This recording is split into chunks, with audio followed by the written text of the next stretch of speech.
Right then, bro. Jace, Rich? how are you, brother? Yeah, good, mate. Good stuff. Pleasure to be here. Mate, absolutely. Pleasure to have you. So, mate, obviously you've had a bit of a mad journey from addiction, bits and bobs, a lot of boxing when you were younger, travelling background. Where did it all start, mate? Like, where did you grow up? Yeah, so I grew up in a little place called Ash, sort of in between the surrounding areas are like Guildford, Camberley. Yeah. They're the nearest towns. So it's in between there. Yeah. Loads of travellers in the area. I'm a traveller myself. So grew up in that community, traveller community. Dad put me in boxing from a young age because there's a lot of rough people in the area. So I think my dad wanted me to know how to fight, just so I could defend myself if I needed to. Yeah. So yeah, done boxing from the age of 9, competed, fighting in the top championships in England. What weight? What weight? I think the first year I went in there was probably like 42 kilo, so I was only light. Yeah. But the last year, I think it was about 60, in the 60s. Yeah. Around that weight. But yeah, no, won the Southern Area Championships every year, 3 years in a row. Got to the semi-finals of the championships, so that put me in like the top 4. Yeah. Top 4 of England. So done quite well in the boxing. But as you get older, as you know, like Discover the pub and partying and women. Drinking, partying. So about 16, started going out partying at the age of 16. House parties, pubs, drinking. Yeah, and then obviously got involved in drugs. And that's where everything went downhill then. Yeah. And where did that start? Like, what was the first? Talk me through where that first come about and how. The first ever drug I was associated around. I wasn't taking it, but it was weed. Yeah. It was all my mates smoking weed. Yeah. When I'm walking around on foot as a young boy, meeting up with the boys, they're all smoking weed, and me dad. He was completely against drugs. He was drummed it into me, don't take drugs, fucking wrong. So I was very vocal with the boys. The way my dad spoke to me about it. Yeah. I used to speak to the boys like it and be like, oh, what the fuck are you doing that? Yeah. Don't smoke that, it's bad for you. And I think they then sort of resented me, if you know what I mean. Yeah, you weren't part of the wolf pack sort of thing. Yeah, because I was sort of telling them about themselves. Yeah. They thought, oh, I don't want to sit around him. So I noticed that when I was coming out to meet them, they would see me walking over and they'd start walking off. Right. So they was obviously going, oh, JJ's coming over here, Jason. You know me as Jason, but they all know me as JJ. And they started walking off. And this was the turning point for me. Yeah. This was the turning point because I didn't want to lose my mates. Yeah, of course. I wanted to keep me mates, and I just thought, you know what? If they want to smoke it, let them smoke it. I won't, but let them do it. That was the turning point because you become your environment. Of course you do. If you're hanging around, you've heard the saying. Yeah, If you're hanging around with 5 millionaires, you're going to be the 6th. Yeah. And it's the same with drugs. So I slowly started looking at them smoking weed as normal. Yeah. So then made me feel like it was okay to have a go. Yeah. And it took. There was this one boy who done it. I didn't think that he'd smoke weed, but then when he smoked it, I thought, oh, he's smoking it. It must be all right. Yeah, there's nothing wrong with it. He's doing it. Made me feel all right. Yeah. So then I tried it, and then just got on it heavy after that. And when you first had it, did all your mates react, and was it sort of hey, do you know what I mean? Yeah, great, you said for years, do you know what I mean? Yeah, no, literally, they couldn't believe it. Yeah. Because of how vocal against it you were. How against it was that they couldn't believe it, that I was smoking it. But obviously, they was all for it. Yeah, because I was doing what they was doing. Yeah. So then they welcome you. Yeah. Come on, come with us. Yeah. Yeah, and so smoke, and I started working from the age of 17. So a lot of the boys never had jobs. So I was like buying the weed. So of course, like they want to be around me. They're now. buzzing now. Yeah, because I'm buying the weed every day. Mm. They're smoking it with me for free, basically. Yeah. So, yeah, that was the first sort of addiction. And were you boxing at all at the time when No, all this no. was about, or did it knock it on the head sort of thing? Yeah, no, the boxing, I knocked that on the head from about 15, 16. That was knocked on the head. But I'll tell you a funny story, because I now believe in God. I believe in a higher power. Yeah. It's because when I look back at this time, when I quit the boxing and I started smoking weed, I even said it to the boys at the time. We was walking around the streets getting stoned, and I had this weird feeling inside me, this real strong feeling like a voice going to me, stop doing what you're doing, stop smoking weed, going out with these people, and go back boxing. Yeah, and like, as I got older and I look back, I feel like this was this higher power Trying to tell you. trying to steer me into the right path. But I chose to ignore it. Carried on doing what I was doing, and yeah, just spirals out of control. Yeah. You just get worse and worse. You're smoking more and more. And I almost think weed is the worst one, in the sense of, like, I've got mates that smoke it all the time. I used to smoke it all the time, especially through school and stuff like that. But people where I stopped doing it from a young age, like, you know, friends have carried on doing it, and they are complete deadheads. Do you know what I mean? From that, and like, you just absolutely ruining. Like, I think it's the worst one, and it's like a lot of my mates who do it are just daft, like, who used to be really smart people or anything, just walk around monotone, like that now, because they're just cabbage, like, almost. Yeah, you know what I mean? psychologically, damages you. Yeah, of course. Yeah, the weed, definitely psychologically is probably the worst one. Mm. It makes you lazy. You know, you end up Can't get out of bed, and like, there's all sorts of things that come overeating into with the it. munchies. Yeah. That was my worst one. Yeah, I couldn't control myself with the food. Yeah. Honestly, but So then, where did obviously later on down the line, then you know, you got into other drugs and stuff like that. Like, where did that and how did that start coming about? So it come about from selling drugs. Yeah.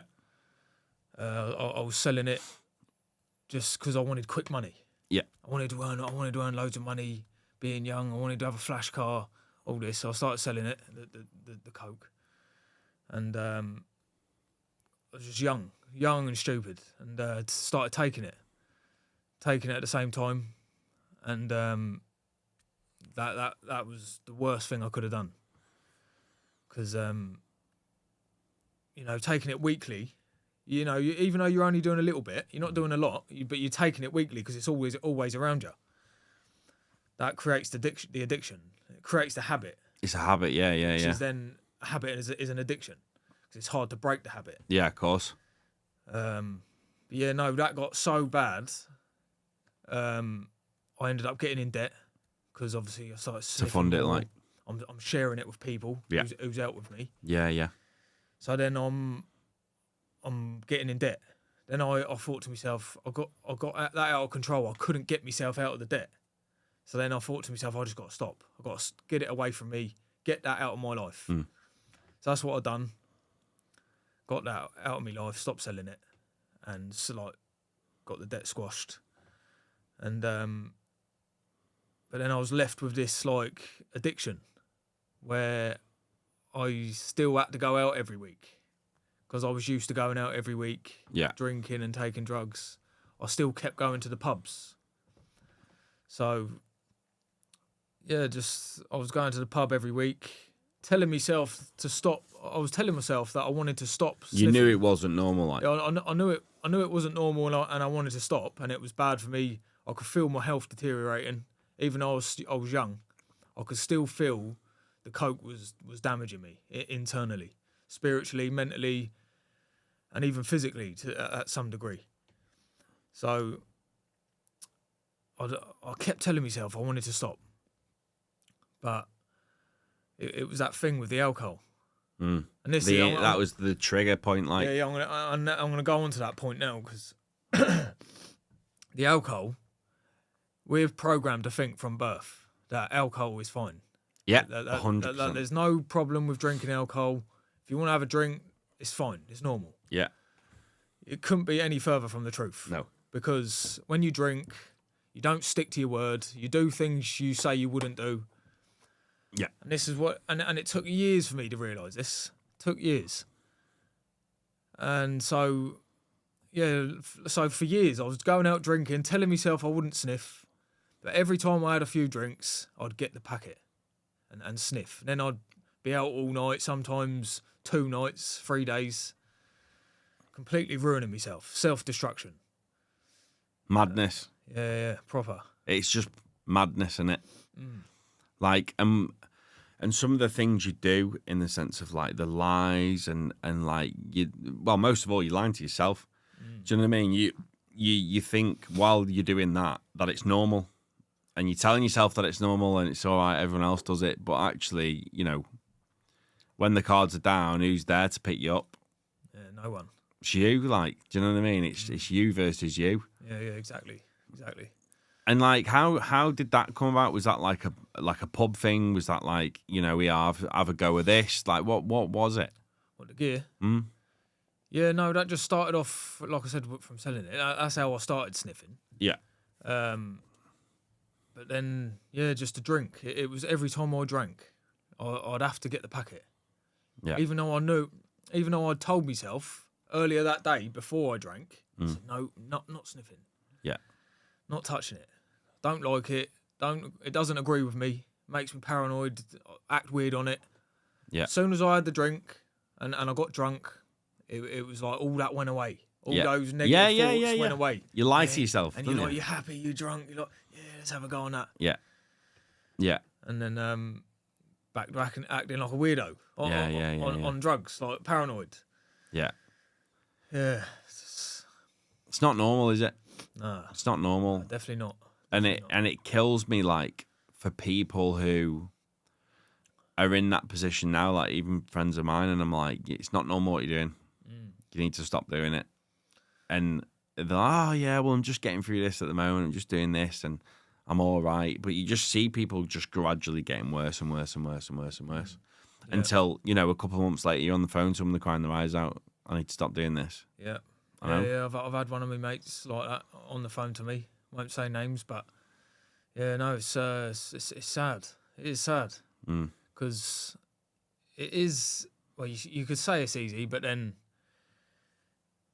it's a habit. You're breaking a habit. Yeah, it's an addiction. It all comes down to decisions. You can either decide to take it or decide not to take it. Yeah, it's just one of two decisions. Which do you care more about, though? And when you break it all down and actually go, right, I care more about my family, my kids, this, that, and the other. Because of that, I'm not going to have it. Do you know what I mean? Oh, 100%, mate. 100%. But it, like you say, and it's like trigger points. If you then go to the pub, and you start having a load of beer, that becomes thinned out. Do you know what I mean? So your judgment on, it'd be fine. Yeah, still love the family, still love the kids, this, that, and the other. But I'll have one of these. I'll go home in a couple of hours and I'll be sweet. And then you're there 3 days later.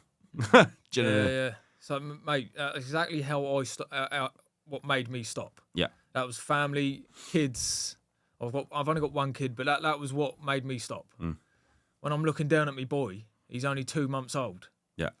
And I was getting sober for like 2 or 3 weeks at a time, but it wasn't enough to recover. After these years of abuse, yeah, I couldn't recover within a couple of weeks. It takes months, years to recover. So I'd have like a few weeks off. My boy's 2 months old now. Then I've gone out for a night out with my missus. Got drunk, saw someone in the club with gear, had a bit off of him. Only literally a tiny little bit, but it still made me weird. And then the next day, I'm like a monk. I'm looking down at my boy, hungover, like brains frazzled. Yeah. And I couldn't make him laugh or smile. Like, this was what broke me. Yeah. And because as they're growing, you form a bond. Yeah, don't of you, course. with your kids. Yeah, absolutely. You form a bond. You start like trying to do things to make them smile and stuff like that.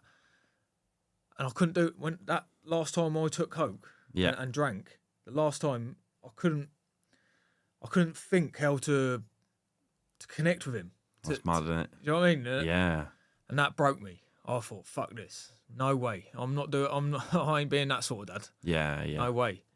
So. And this is it. Like for when you're weighing it up, I think the best practice for it is like you say, look at your kids. Do you know what I mean? If you're going, I think I'm gonna have one of them tonight. You look at your kids and just go, well, and ask yourself the question: which one's more important?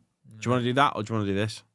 And that is the key. Like, is because then if you end up doing that, you have to live with yourself going, I chose that over my kids.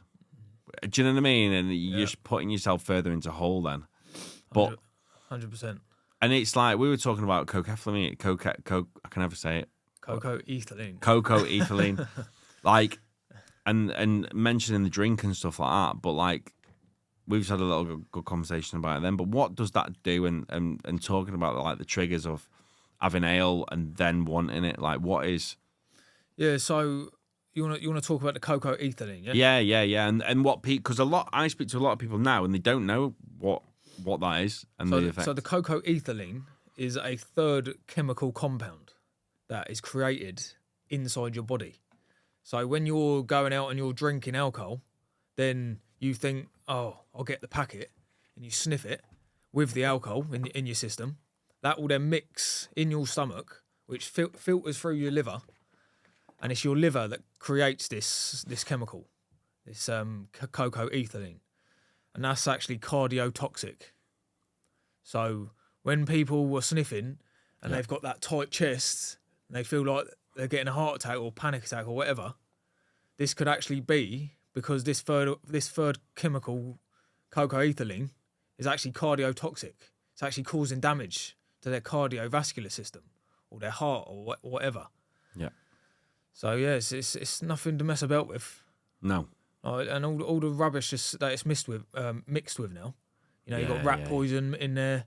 Yeah. All these other chemicals that it's mixed with. I mean, rat poison. That's killing rats from a heart attack. It's mad, isn't it? And you've got like humans, like everyone like sniffing consuming it, like getting these chest pains, thinking they've just sniffed too much. No, like you're sniffing rat poison. It's madness, isn't it? Yeah. It is wild, like the stuff. So like we were saying, it's a trigger, innit? It's a trigger point. When you create that, your liver, body, whatever, it tells your brain, right, I do this with that, so now I need this. And it's without having the ale, you probably wouldn't end up turning to it. Yeah. So speaking about triggers, like your trigger is to probably go and drink alcohol is probably something like an emotion, like boredom, stress. You know, Fridays, you've been at work all week. Yeah. So this is your trigger to go and drink alcohol when you're feeling bored after on the Friday after work and you want to go and escape the stress or whatever, the boredom. So then you go to the pub, then you drink the alcohol. That then when you're getting drunk, that's then your second trigger. Yeah. To then get the cocaine. Do you know what I mean? Yeah. Yeah, it's all that's one very important thing to realise is your triggers. If you're someone who's got an addiction, you need to realise what your triggers are. Yeah. Because then, you know, when you're getting these triggers, like when you're feeling boredom, stress, you can sit there and think, right, I'm bored. It's normal. It's life. I'm not going to go and drink because I know that's going to do me no favours. Yeah. So I'm just going to deal with it. I'm going to ride it out. Yeah. It's not going to last forever. Yeah. And what do you think your triggers are, or were even like what were yours, and what have you done since to stop, to pull yourself away? Because you're 2 years sober now. Yeah, nearly 2 years sober. Well done. But what were your triggers, and how have you had to change your life to fully take a step back from that?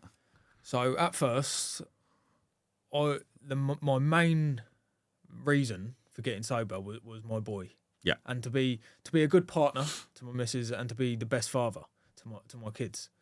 That was my main reason. And I just thought at the time, I don't care what I have to do. I don't care how I feel, how bad I feel. I'm getting sober.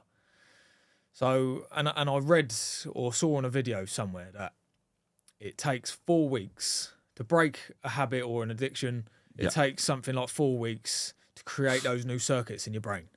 So I thought, I am not going out anywhere. Yeah. For 4 weeks or however long it's got to take. So I just sat in every week. Every weekend I did not go out anywhere. Apart from going to the gym or go to work. Yeah. So I done that. Then after that point, I did notice it was easier not to go to the pub. Yeah. Because I'd created these new habits, like going to the gym on the weekend. Yeah, swap a bad habit for a good one. Yeah. So that was that. As I got sober over the months, like 6 months sober, that was when I started realising certain things, like what was making me go out drinking and stuff. Because you start analysing. Yeah. And how much different did you feel at that point? Like how, say 6 month point, like how did your body start working compared to when you were smashing it all the time? Yeah, so in the first 6 months, I didn't feel any major changes in terms of mindset. Yeah. In terms of my mental health, I didn't feel much change. After the 6 months, no, it was like at the 6 month mark, I sat down and went, right, now I feel a little bit better. At the year mark, at the 12-month mark, that's where I did actually sit there and go, right, now I've got a little spring in my step. Yeah. Now I feel a bit like I'm back to normal. Mm-hmm. But still, I weren't 100%. Weren't 100% in myself. And now I'd say at the year and a half, when I was like a year and a half, I was getting confident. Yeah. Getting a lot more confident. Learning my social skills. I'd lost all my social skills. Like chatting to people and stuff. Yeah. Because I was so filled with anxiety. Yeah, of course. So yeah, you start then developing new skills again with like interacting with people and stuff like that. So yeah, I think over this time of me being sober, I've looked back and I thought I've realised my triggers. And my triggers, one of them was boredom. One of the main ones was boredom. Yeah. Because I can't sit still. I've got ADHD, so I've got to be doing something. Yeah. So I'd go to work, probably go to the gym. Then you still got loads of time. You've still got a few hours in the evening where twiddling your thumbs, you need to be doing something. Mm. So I always used to go out with the boys or go to the pub. Yeah. Which, of course, there's nothing good there for you. Yeah, you're going to end up doing something you shouldn't be. Yeah. So, yeah, I'd say boredom was the main one. I weren't really triggered by stress, I'd say. Mm. It was more boredom, more habit of going out. I'd say nothing social. Else to do. Do you smoke? No, I don't smoke. No. No, I never smoked. I smoked weed, obviously, years ago. But don't touch that now. Don't smoke at all. No. But I'd say the social aspect as well. That could be a trigger. Yeah, of course. Just like you say, the people you're going out with. Like just because you don't want to be alone. Yeah. When you're not seeing people, you start to think, oh, I want to go out and see people. Yeah. Because you get a good feeling from socialising. Yeah, of course. And bouncing off people. So but then now, do you enjoy your own company a lot? Because you've sort of isolated yourself away from that world. Do you enjoy your own company, or is it more spending time with the family sort of thing? That I enjoy just knowing that I'm on the right path. I'm not doing anything to make me go downhill. Yeah, of course. Even though I might have down days, I might have days where I don't feel great. I don't feel the best. But I know by staying on track, I'm still going to be progressing. Yeah, of course. Because I'm doing what I'm supposed to be doing. Yeah. I'm not taking drugs, I'm not drinking, which is going to waste money. It's going to ruin your mental health. Absolutely. You're not going to stick to, doing your day-to-day jobs. Yeah. So, that to me is one of the best things. Knowing that I'm always progressing. Yeah. But yeah, I do still feel like I'd like to have some people to socialise with. I do But have the that. right people. Yeah, the right people. Yeah. Because there's no way I'm going to go out in that environment again. No. No way. It's not worth it, mate. It's not worth it. No, definitely. Yeah, no, I'd love to have like some mates who I know's on the same track as me, sober and all that. But you know, being 28, It's few and far between. Like, yeah, there's not many. you can walk into any pub in the UK and it'll be everywhere. Do you know what I mean? Like, Yeah. so you need to.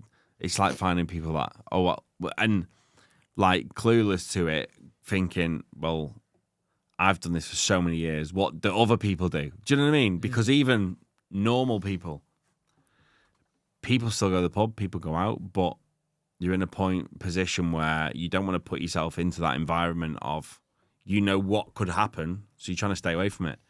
Do you know what I mean? So what else do you do? Like, a lot of what we do, we go like Snowdon and stuff like that, and we'll go for a big old walk somewhere. I know people say from like kitchen talking to mountain walking, but it does help. Like, do you know what I mean? Yeah, definitely. And it helps a lot of people, like, going out, because you're just swapping one thing for the other, but you're getting all these endorphins and that, then you're feeling good, you're getting fitter, all these plus points to doing that. Yeah. It's a lot better than, like you say, 5-day hangover, come down, you know, lying in your bed feeling sorry for yourself, thinking, fuck, I've done it again. Yeah, 100%. So, like, what's the sort of future then for, like, because obviously you post a lot of stuff about addiction and whatnot on your social media and stuff, like, and you've grown quite a good following now on, especially on Instagram. Like, how did all that come about, and what made you suppose start uploading videos about it? The main reason for that was to help people. Yeah. Because of how bad it made me, Mm-hmm. how fucked I was mentally, and like my spiritual health, all my internal being was just messed up. Yeah. And I can't really put it into words to make people understand.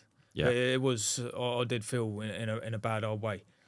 And that, I wouldn't want anyone else to go through that. Yeah. So the reason for the videos on social media is to help people. If I can prevent younger boys from going down that path, you know, that'll make me feel like fulfilled inside. Yeah, of course. Because, you know, we grow up and we've got this idea that this party life is the best life. It's not It's normal. not. The best thing you could do is the opposite.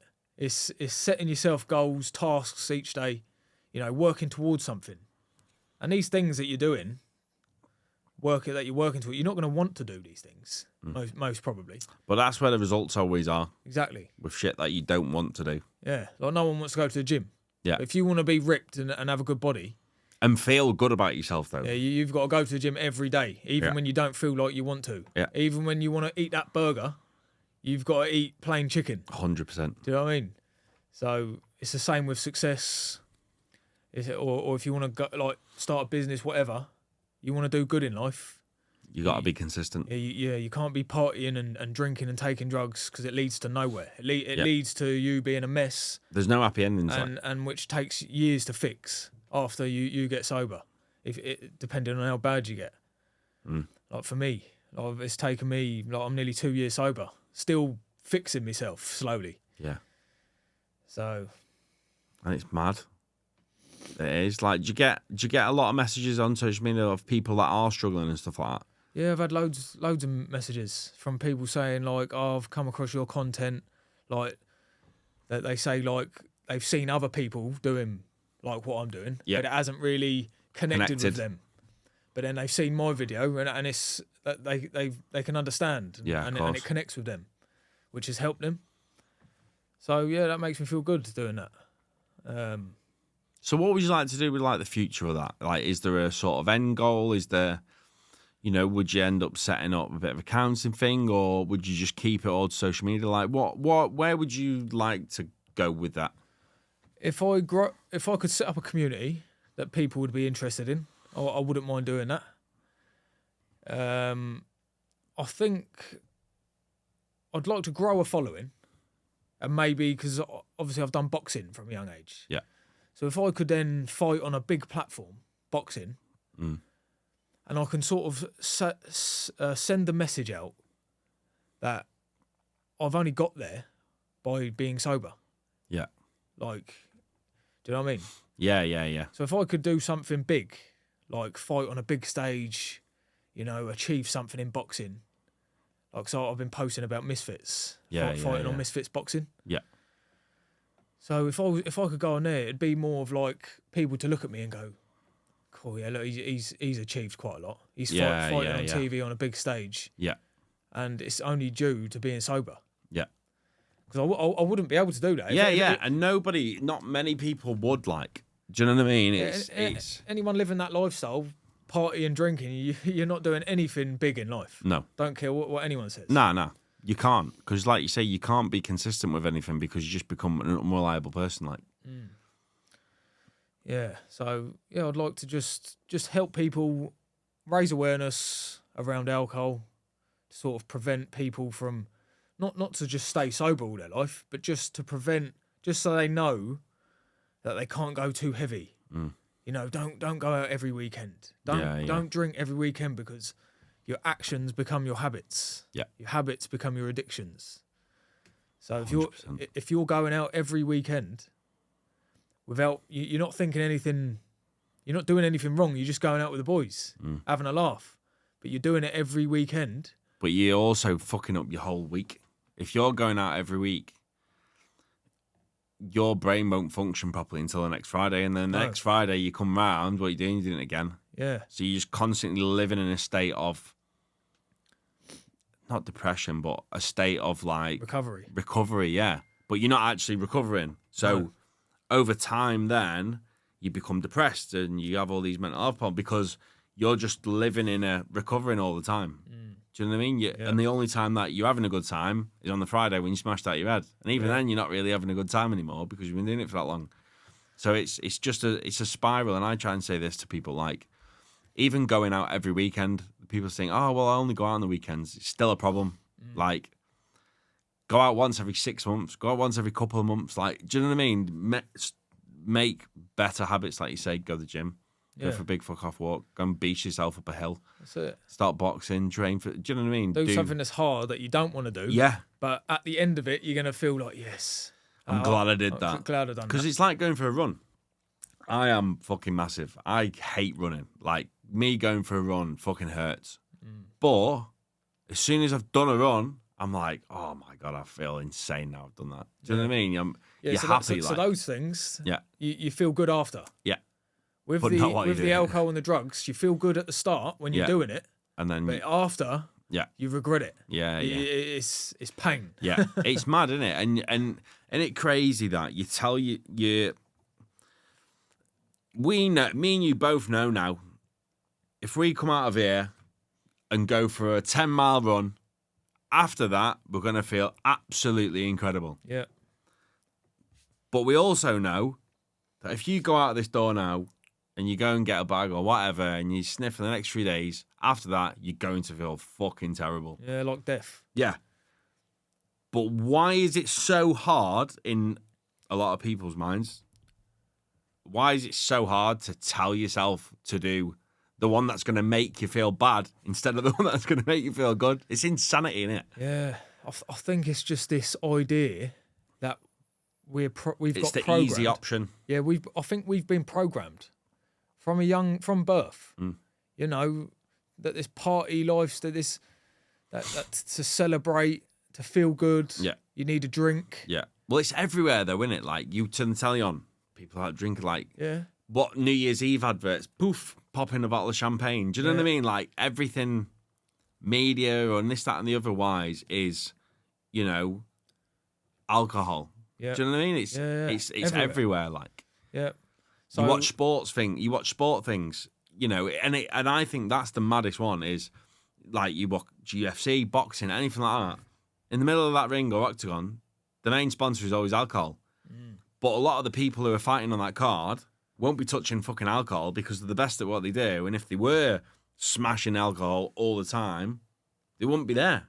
Yeah. Do you know what I mean? But it's in the fucking ring. Do you know what I mean? Yeah, it's mental, honestly. This stuff is poison. Yeah. Alcohol is poison. That's why you get intoxicated. That's why you feel drunk, because you poison your body. You're going all like merry and Yeah. it's not no way to live. Don't get me wrong. If you want to go out and enjoy yourself once in a while, once a month maximum, Yeah. fair play. If you want to do that. But yeah, I'd say if you look at all the most successful people in the world, They don't drink. they don't drink at all. No. So you got to choose what you want. Exactly. And like you said earlier about your family, for me, I value being the best dad. Yeah. Best partner to my missus. So when I drink, I turn into an absolute fool. And when I take drugs, I don't want to be that person. Yeah. Because then I'm going to be a bad dad. Yeah. I ain't going to be a good partner. Yeah. I give myself a challenge on. So like last December, I said I'm not going to have a drink now until I go on holiday. I'm only going to drink when I go on holiday, or I'm going to at least take that first step to go. Do you know what? For the first time ever in my life, I am not drinking until I go on holiday. So it's like 8 months or something like that, and I'm on like month 4 now, and I feel insane. But also, I've already got it in my head that I'm going on holiday, and I'm like, I said to the missus the other day, I said, you know when we go on holiday, and I said I don't want to drink when I go on holiday. I don't think I want to drink when I go on holiday because I feel insane. Do you know what I mean? Like, mate, I'm telling you, after like 8 months when you go on holiday, you won't even want to touch a drink. No. You would have got used to being sober. You're living life in a good way. You feel good. Yeah. Why do you want to ruin that? Exactly. And this is what I'm thinking now is like, I think I'm going to go on a holiday and just train like fuck. Do you know what I mean? Because I do more on holiday than I do it when I'm at home, in the sense of like work, like, you know, I'll get up really early on holiday. I'll go to the gym every day. Like, I'll get a load of work done before anyone wakes up. Like, I feel at peace on holiday in the sense of, like, I can get stuff done and I feel good because sunshine and this, that, and the other. But you go on holiday and then it's the same thing. Yeah. You do that and you feel good while you're doing it. And then you're going out, you know, you go out another night on holiday, you get absolutely blottoed. What do? You ruin the next 2 days of your holiday. Do you know what I mean? You'd end up sitting in the bed the next morning till about 12, 1 in the day. So you wasted half a day of your holiday. Yeah. Because you're hungover. Yeah. Just to go out and drink again. Yeah. What is the point? Doesn't make sense. No, it doesn't. But yeah, that's another thing people are programmed to do, I'd say, is go on holiday, all inclusive, drink like every fuck. day. Yeah. But yeah, no, I'm going on holiday end of this month. Yeah. I've got a 10-day holiday, and it's an all-inclusive. I'm not going to touch one drop of alcohol. Yeah. So I'll be getting up in the morning. I'll be going to the gym. It's a lifestyle. Yeah. It's a lifestyle change in it. It's not a, like when people say, I'm going to go on a diet for 6 months. I'm going to go on a diet for the next 12 weeks. I'm like, but you're fat as fuck. Like, you need a lifestyle change, not a diet. Yeah, exactly. But you know when you say that to people take offence. And you're like, well, I don't need it. I'll just go on a diet and lose some weight. Yeah, but then you're just going to put it back on. Go back on. Yeah. So like, you need a you need to want to change your whole life to adapt to that person who you want to become like. Yeah, going on to that, like you're getting all these people now having stomach operations. Yeah. Having their stomachs completely bypassed. Yeah. So they're eating food. Yeah. And it's not being digested in their stomach. Yeah. Because they can't stop eating. Yeah. It's Do you know what I mean? Like, I'm a fucker for food, mate. Like, you could eat what you want if it was the right food. Yeah. So on that, I don't mind saying this, I've started having that Monjaro. Right. 3 Is that the weight loss jabs? Yeah. So 3 weeks. But and I can get why people have problems, right? So when I started having that, I used to neck tins of Monster all day, eat shit food, have loads of food in bed before I go to sleep, feel like shit the next day. I've never felt so good as I have now. Yeah, not just because I'm not drinking, but like food. Like, I don't crave sugar. I don't crave shitty food. I had a fucking KFC last week, and it fucking put me in shit state. Like, I couldn't get off the bog. Like, was it KFC? Yeah. I had exactly the same. But it was because of that Monjaro. So I had a KFC again, or fried chicken the other day, did exactly the same thing to me. So you can't eat fatty What's this on shit the Monjaro? Yeah. So like when I was having like shit food, so like now I don't want shit food. Like I'm drinking water. That you'd never fucking see me drink water before I'd have that. Yeah. I'm drinking just black coffee. I've completely cut out sugar out of my life. Like I'll have honey with my coffee sometimes. That's it. Like, and I feel insane. Like I can't fault it, but I know a lot of people are having problems, and I think genuinely it's because they're having all that shit food all the time. So your body, like when I used to it. yeah, when I had that KFC, like my body went into meltdown. Like I've ate clean for like the past 3 weeks. I've lost fucking nearly 2 stone. Yeah.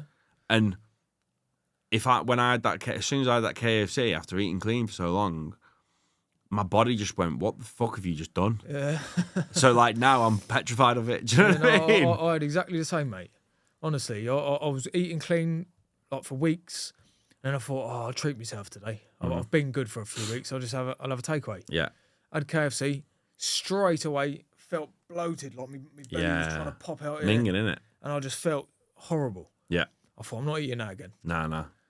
It's not fun, like, at all. No, the amount of shit that they're putting in it, people don't realise. But No. I think when you're eating it all the time, like you said, your body gets used to it. Yeah. So you're not going to feel that bad. But it's when you go that far on the other side of the fence and then dip into it, you go, holy shit, now that's not good. It's like water now. If I don't drink water, I'll roughly on a day, like 2 to 3 litres of water now. Minimal. But see if I wake up and don't have water halfway through the day, I feel like shit. And I know it's because I've not drank water. Do you know what I mean? Whereas before, and I was drinking Monster, just bang, bang, bang, and then you get home at 6, 7 o'clock at night, and you're like, I feel like death. Yeah. I don't want to do anything. But it's mad the difference that it makes. Yeah. Yeah, it was, I don't know what raised your like awareness around food, but it was that Eddie Abu. Have you seen him on social media? Fucking brilliant. Guys, this is shit. Yeah, no, he's brilliant, honestly. I can't thank him enough. If I met him in person, honestly, I'd shake his hand and thank him because I didn't know anything about food. Yeah. But before he come about, I just thought that eating like low calorie food was fine. That's what you needed to do to lose weight. It's full of shit. Or low fat, which is it's the opposite. Yeah. We need high fat, low carbs, low sugar. Yeah. And less processed as possible. Single ingredient foods. Yeah. So that's what I try to stick to now. And feel really good. Feel buzzing. I think sugar, mate, it's a big one. Like, I feel so different not having sugar. It's unbelievable. Yeah. And I think now I also don't crave it, whereas used to, I'd walk past a bag of sweets and be like, smash them. Do you know what I mean? Yeah. But like now, I'm just like, nah, not bothered. Yeah. It's an addiction. Like, that's another addiction. Sugar. Sugar is the worst fucking addiction you can have. 100%, definitely. The shit that causes, man, is ridiculous. But mate, sweet. Well, I wish you fucking all the best, bro, and keep fucking doing what you're doing and stay on that path. And yeah, I just want to say one more thing around sobriety, because all these young lads and even people my age, they're going out and they're surrounding themselves with people taking these drugs and drinking alcohol on a weekly basis, which is ruining their lives and ruining their relationships with their family, with their missus, kids. When you decide to get sober, all these people that you're socialising with, they're not going to be anywhere to be seen. So people need to bear this in mind, that these people that you're socialising with, and which is ruining your lives, they're not proper people. They don't care about you in that way like your family does and like your missus does. So stick by the people who truly care about you and get sober if it's causing problems in your life, and get away from the people that are watching you ruin your life. nice. What a sick one to finish on.